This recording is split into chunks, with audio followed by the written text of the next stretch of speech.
how do you actually measure your team and the culture of your team? Right. And I know there's like a lot of fancy ways to measure it. You know, when you get into the group space, they always talk about all these cultural tests, and, you know, you can get reports back, you know, inquiries, just like you do with patient reviews. You get your staff reviews. Honestly, as far as a management team, the rest of the team, we do it by retention rate, right? So we'll see how many teammates we have and how many did we lose this year and why did we lose them, right? So we have brackets for why we would have lost them. And, you know, if somebody left, like we recently had an assistant that left one of our offices.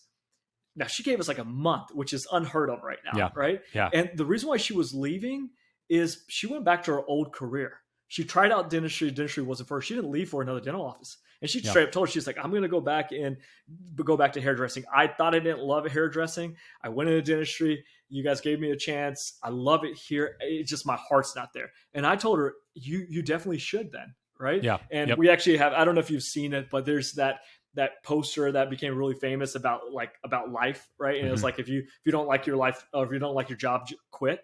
Well, we actually have that posted in every single office of ours. That's awesome. Right. In the break room. And we tell our team, I'm like, look, if you're miserable, we're going to see it. Your work product is going to see it.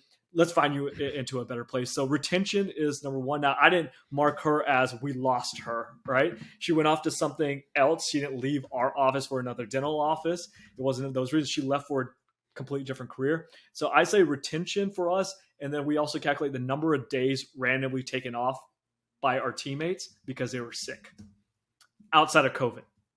And the reason being is our whole philosophy is work, life, thrive, personal and professional development, right? So we teach professional development and personal development. So we'll give tips on, hey, how do you stay healthy, right? And look, if they're not burnt out, they're most likely going to be healthier. Yeah. And so that means they'll have less sick days.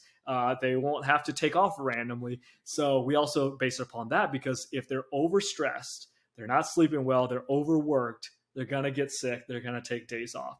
If we can keep those two numbers, retention and number of days taken off, to a minimum, to me, I think the culture is going well.